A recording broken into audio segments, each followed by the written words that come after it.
Hey ROCKWOOL, why all the building renovation talk?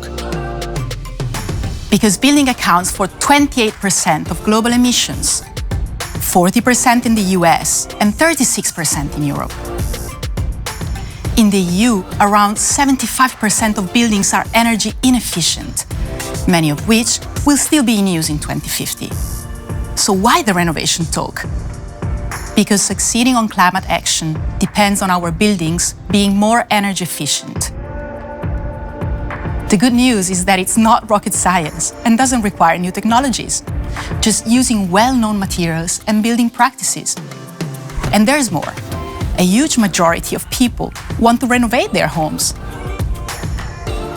In fact, our recent poll shows that with the right support, 80% would do it.